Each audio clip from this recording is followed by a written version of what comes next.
Hello and welcome to today's episode of the Work at Home Rockstar podcast. Very excited for today's episode. We have the CEO, co-founder of Jar Audio, and what he does is he helps brands and organizations get into the podcast game. And he's a do-it-all-for-you professional service agency who handles strategy, execution, marketing, data analysis, production. Man, you do the whole thing, right? So we're talking with Roger Nairn. Roger, are you ready to rock? I'm ready to rock, Tim. Thanks for having me. No problem. So start off on a good note. Tell me a story of success in your business that we can be inspired by. Well, I mean, we're lucky enough to say that during COVID, we've increased our business 400%. We were already doing great, but the last couple of years have been very good to us. Despite what else is going on in the world.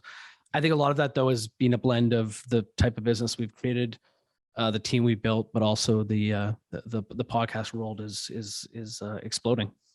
Yeah, it sure is. As you know. Yeah. It's it kind of feels a little bit guilty in a way when you're like, yeah, my business has exploded with this whole thing, right? Exactly. Yeah. But you know what? I mean, that's why working from home is, the way to go nowadays, right? It absolutely is. And building a team from home is the way to go as well. Totally. So now, okay, with the good note, there's some bad notes that we're all going to be hitting from time to time. So now, can you share something that didn't go as planned, on your journey?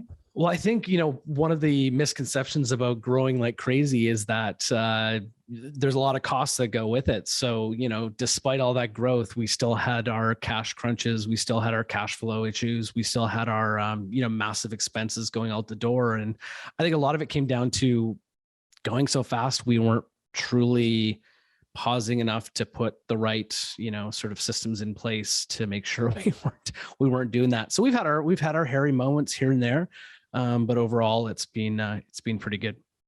I'm glad you mentioned that too, because having this massive growth, it's not all it's cracked up to be. I mean, everybody sort of thinks this is going to be great, but when it starts to happen, it actually is quite stressful, right? I have a sign on my desk right in front of me right now that says steady, and it used to say grow. I think the growth period for us was something that we needed and something that we needed to get ahead of our competition, and we needed to, ride the wave, in the podcast world. But steady, it now has to be steady because it has to be sustainable growth. We had our blips of, working our team a little bit too hard and not frankly having enough hours in the day to accomplish a lot of things. So yeah, it's a big misconception that you can't just be growth for growth's sake. It has to be sustainable. Yeah, and it has to be tempered too, because I mean that's another thing too. When things start to grow, you start to drop things as well, right? Because you're probably not ready for. I mean, who's ready for a 400% growth, right? Yeah, well, yeah. I mean, we definitely weren't. I'd rather it be 400% than not. Don't get me wrong, but it's also just a matter of, you have a great service that clients seem to love. Word of mouth is going great. Business is coming our way. We're saying no more than we are saying yes, which is just a crazy feeling to have. We always make sure that our projects are staffed properly to, complete the services that we've just sold. But then there's everything that goes around it, everything from, bookkeepers to accountants to the HR side of things that, is just in the operations of the company that you have to kind of build as you go, as this, train is hurtling down the tracks. And so it's just been a incredible experience. I've had an unbelievable amount of fun, but it's challenging. It's for sure challenging. Yeah. Well, I was going to ask you for some tips on how to, rein that in. And I think you kind of, when you have to say no sometimes. You do have to say no sometimes. And I'll give credit to our team. Very, very early when we started to really get busy, our head of sales came to me and said, we need a criteria for this because right now we're just kind of saying yes to everything. And I get it because we need to grow. But if we're going to say no, which we had agreed at the time that we're going to say no, there needs to be some sort of a matrix or some sort of a criteria for what we say no to, or actually in our case, it was what do we say yes to?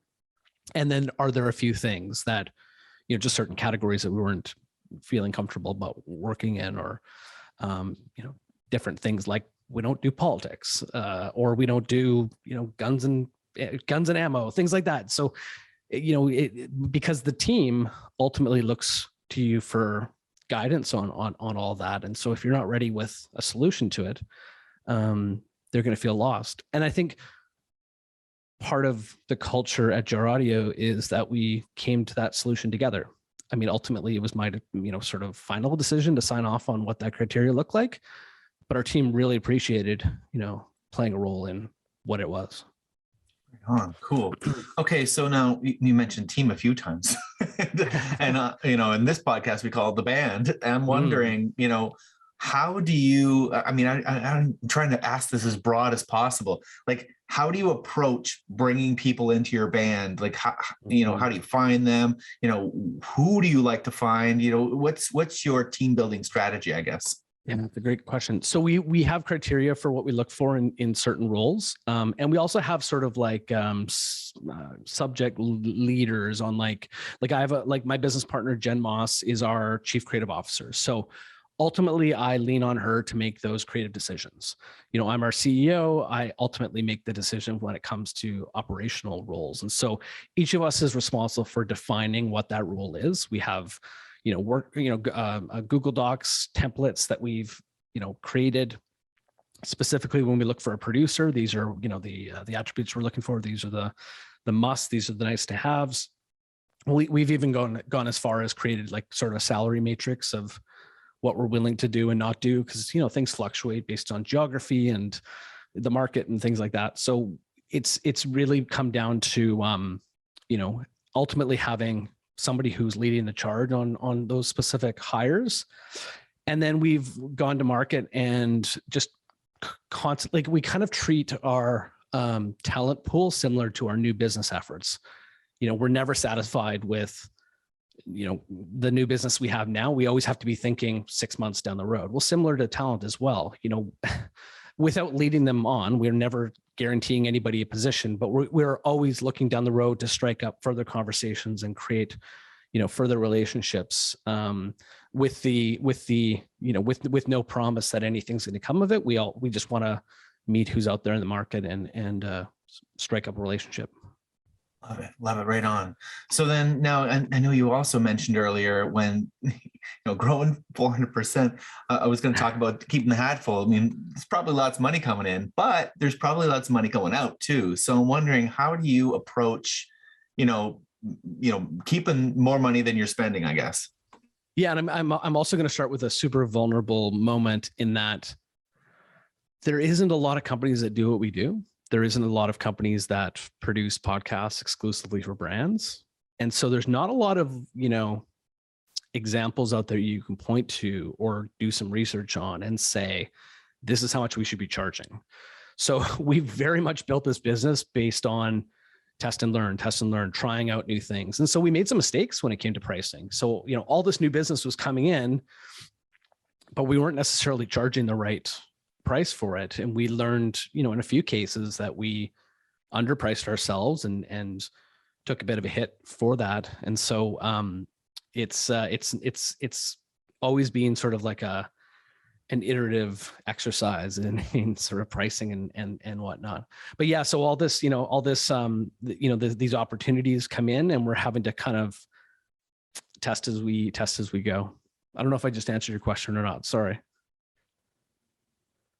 Yeah, definitely. Now, so when you talk about, undercharging, I think that's really common in this world, like, especially in home business. I think a lot of people sort of undercharge what they should be charging. So I guess the question is, how did you know you were undercharging? Like, what was the metric that you found that you were like, okay, we're not doing this right? Yeah, I mean, it wasn't until actually we hired our head of operations, who came in and did, like,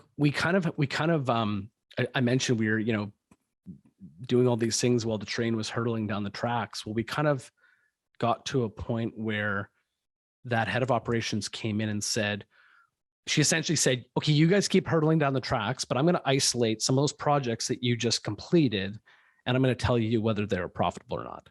And she did all the, ins and outs of research and figured out sort of where all the costs were involved, and, and came back to us and said, these ones you were, these ones you weren't. And it was a big eye opener for us, because in the moment you're just sort of in the fog of operations and just trying to A, get it done, but B, get it done well. And so you're constantly under that pressure. And I've always been one of those sort of, under promise and over deliver guys. I came from the advertising world. I was in client service in the advertising world. And so, when these big brands come on board, I just want to wow them and just produce something awesome and, have some great creative in the world. And she took a beat and showed us where we were wrong in some places. And so we were able to correct from there. Awesome.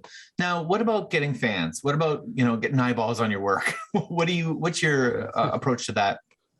I think the biggest piece of advice that's worked for us is to be more of a giving organization than a taking organization. And what I mean by that is educating the market, providing as much content to the market that is going to be of value. And I truly believe that, if and when they're ready to start working with you, they'll find a way to get in touch. And so we've really prided ourselves in putting out, blog posts and social posts and webinars, and just trying to get as much content out there with our face and sort of our point of view on it. And that has always turned into more inbound. And so there's other tactics that we've used, like, doing some outbound cold calling, just contacting some of these big brands, literally like, at the Amazons and the Expedias and the Lululemons of the world, and saying, what do we got to do to work with you? Because we're really excited about the podcast world right now. We think that you have a great place in it. Here are some initial ideas on what that could be. Let's jump on a call and jam on some ideas. And just being like that open and honest about it has actually worked really, really well for us. I think not enough companies do that, to be honest. I think they're a bit shy when it comes to that. You have to find an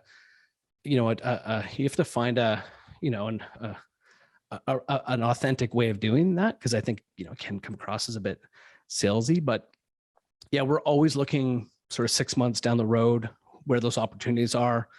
What we do is B2B sales essentially, and that can take upwards from 4 to 9 months for a deal to go through. So we always have to be filling the pipeline. And then when we do have those clients, try to retain them for as long as possible, over servicing them, giving them a great experience, keeping the emotions high. And when we're getting closer to a season of one of our podcasts, really start having those conversations about renewal and what a second season could look like, and finding other opportunities to work with them within their organizations as well. Yeah, I think that the landscape has changed a bit over the last 50 years. I think back then you just had to really put up a billboard and say, here I am, come hire me.